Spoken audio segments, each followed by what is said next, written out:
네, 시장 키포인트 시간으로 한번 넘어왔습니다. 오늘 세 가지 키워드 중에 먼저 첫 번째 키워드부터 바로 열어볼게요. 네, 아무래도 잭슨홀과 관련된 얘기를 좀 드려야 될 것 같습니다. 간밤에 시장이 또 하루 만에 낙폭을 키우면서 결국 엔비디아 실적은 뭐 어느 정도 끝났고 여기까지인가요? 네, 아니 뭐 여기까지는 아닌데 잭슨홀 이벤트를 조금 소화해야 되는 불편함이 좀 있는 것 같습니다.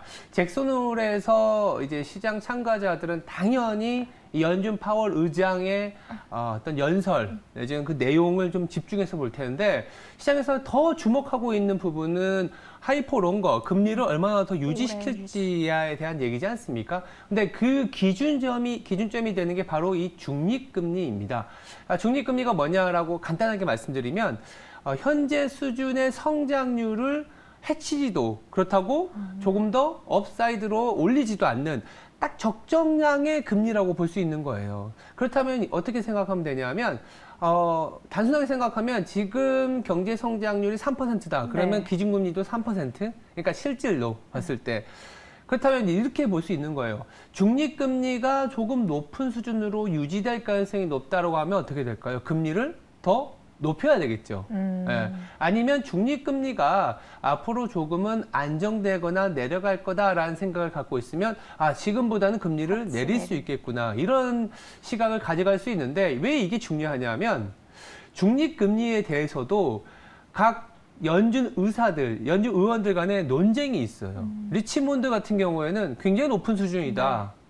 뉴욕 연준은 내년에 가면 마이너스까지도 간다. 이런 논쟁이 있기 때문에 뉴욕 연준의 시각이 더 부각이 될지 리치몬드 연은의 시각이 더 부각될지 이게 좀 옥신각신한 상황이라서 하루 올랐다가 하루 빠지고 경제 지표가 어제 보니까 또 고용 지표 너무 잘 나오니까 야 이거는 중립금리를 높일 수 있는 이슈야 하면서 빠진 거예요. 주가가 하락을 한 건데 결국 파월 연준 의장이 어떤 선택지를 갖고 가느냐가 중요한 것 같습니다.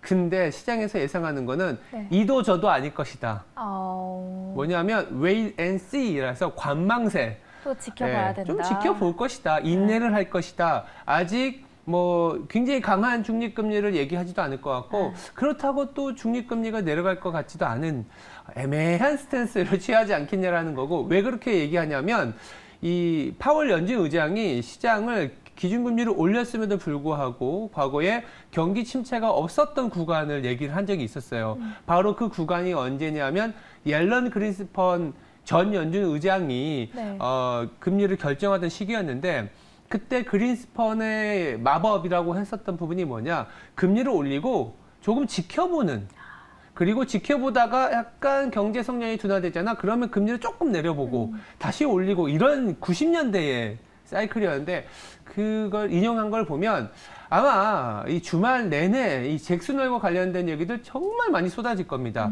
근데 그 안에서 중립금리에 대한 얘기들 그리고 파월 연준 의장이 중립금리를 조금 높게 보고 있다 하면 아마 다음 주 시장이 상당히 어려울 수 있고 중립금리에 대해서 좀 낮게 보고 있다 하면 상당히 호재인데 아마 중립금리는 앞으로 몇 번의 FOMC 미팅을 통해서 결정할 거다 이 정도로 나오지 않을까. 그래서 관망세라서 최근에 변동성이 좀 심한 건 맞지만 이 정도의 뉴스가 나온다면 시장이 예상한 정도다로 해석을 하시면 되지 않을까라는 측면에서 말씀을 좀 드려봅니다. 요즘 시장이 뭐 오르락 내리락 하는 이유는 아무래도 외부적인 요인들이 큰 것 같습니다. 그 안에서 가장 요즘 크게 영향을 미치는 게 잭슨홀 미팅이고 맞아요. 그 안에서 파월의 입은 어떤 이야기를 할지는 꾸준히 지켜보도록 하겠습니다. 자, 두 번째 열어볼까요? 자, 간밤에 시장이 하락을 했습니다. 그리고 잭슨홀을 보면서 중립금리 논쟁에서 시장은 어디로 튈지 모르는 불안감이 있는데 결국 지표예요. 중립금리를 결정하는 것은 경제 지표입니다.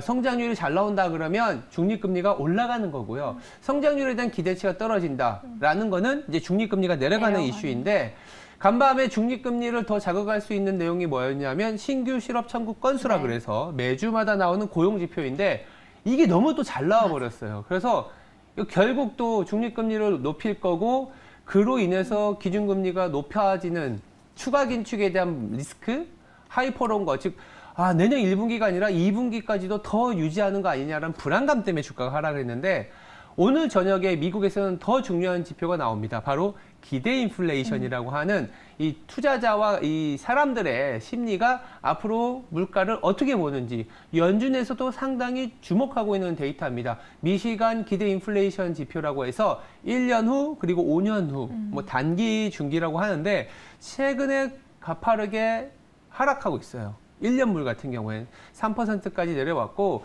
5년 이상은 한 2% 후반 정도로 안정되지 않겠냐. 오늘 만약에 잭슨 홀 미팅에서 여러 가지 아이디어들이 나오긴 하겠지만 또 하나의 지표를 살펴봐야 되는 건 이 미시간 기대 인플레이션이 진짜로 진정이 되는지 예상컨대 진정될 가능성은 높습니다.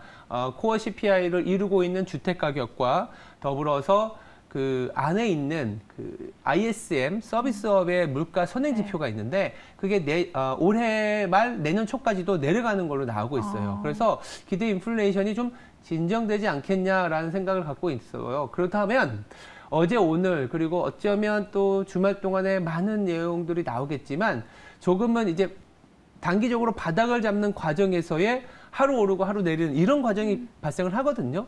그 일환으로 시장이 또 좀 그러니까 그저께는 급등을 했고 어제는 급락을 했고 조금 이 진폭이 좀 안정되는 구간으로 들어가게 하는 하나의 또 모멘텀 아니면 지표이지 않을까라는 측면에서 반드시 또 챙겨봐야 될 지표라서 말씀을 좀 드려봤습니다. 파월이 하는 말 중 하나가 항상 지표를 먼저 그렇죠. 보고 그 후에 움직이겠다라고 이야기를 하는데 그 지표 중 하나가 기대 인플레이션이 될 수 있고 이 부분을 체크를 하시면서 풀어나가야 할 것 같습니다. 네. 자, 마지막 키포인트 열어볼게요. 마지막 키포인트는 반등. 우리가 이제 반등이라는 단어를 이제 계속 써야 되는 타이밍인데 보통 기술적 지표도 많이들 보시잖아요. RSI라 그래서 얼마나 많이 하락을 했는지 뭐 바닥까지 와 있는 상황입니다. 올해 같은 경우에는 공교롭게도요. 반등 국면이 4번 있었어요. 4번이 있었는데 그때가 언제냐면 다 홀수달입니다.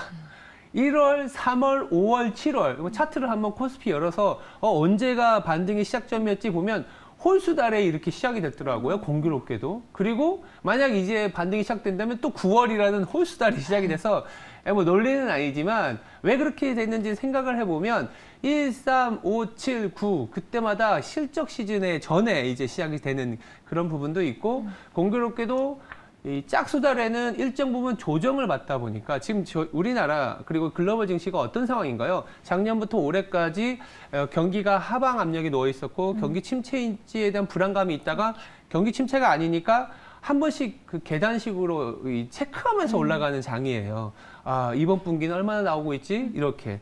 그래서 이 계단식으로 올라가는 과정에서 공교롭게도 1, 3, 5, 7 이렇게 됐는데 또 이번에도 9월에는 또 반등이 나오지 않을까라는 생각에서 말씀을 드려보고요. 어제 같은 경우 우리나라도 좀 기분 좋게 반등을 했지만 오늘 미국장 때문에 조금은 또 하방 압력이 높아질 수는 있겠습니다만 그래도 반등 국면에 진입할 수 있는 여러 가지 요인들 말씀드린 것처럼 잭슨 홀이 끝났을 때 파월이 뭐 약간 관망세 그리고 기대 인플레이션이 안정이 된다면 반등이 다음 주부터 또 가시권에 들어올 수 있는데 이 반등 국면마다 좋았던 업종들을 한번 제가 살펴봤어요. 물론 이 과거 특히 올해 4번의 반등 국면이 또 9월에 만약에 반등이 나온다 해도 똑같은 성격이 아닐 수는 있지만 공교롭게도 이 반등 국면마다 상승 시장을 주도했던 업종은 비슷했어요.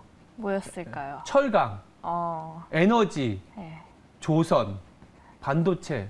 그러니까 약간 철강 에너지에 들어있는 종목들은 약간 2차 전지와 관련된 업종이라고 보시면 될 것 같고 반도체와 조선 이런 업종이었는데 저도 좀 지켜봐야 되겠지만 사실상 시장의 현재의 상승이 끝나기 전까지는 지금의 주도주, 저번에 제가 2차 전지 그렇게 좀 비싸다고 보고는 있지만 반등이 시작된다면 2차 전지도 같이 갈 수 있다는 말씀 드렸는데 아마 2차 전지가 또 9월에 반등의 주역이 될 수 있다는 생각 좀 드리고 결국 또 반도체가 또 중심을 잡아줘야겠죠. 그리고 긴 호흡에서 또 조선업종도 관심권에 둬야 된다는 점에서 물론 뭐 1, 3, 5, 7 그때 반등에 이 업종들이 올랐다고 해서 9월에 반드시 오르는 건 아니지만 현재의 상승 그리고 현재의 수급 현재의 모멘텀을 생각한다면 말씀드렸던 업종 위주로 또 9월을 한번 잘 준비해 봐야 되지 않겠냐라는 측면에서 얘기를 좀 드려봅니다. 오늘 물론 미국장의 여파를 받아서 하락할 수 있지만 다시 한번 반등할 수 있는 요소들이 남아 있는 만큼 네. 꾸준히 체크를 해보셔야 될 것 같고요. 홀수달이 반등의 달이라고 또 네. 힌트들이 조금씩 그러네요. 나오니까 네. 그 안에서 살펴봐야 할 업종들 말씀을 해주셨거든요. 그 부분들도 하나씩 체크를 해보시면 좋을 것 같습니다. 자, 오늘도 시장 키포인트 이렇게 세 가지로 정리를 해드렸고요. 월가월부 시간에 더 자세한 이야기 함께 해주시죠.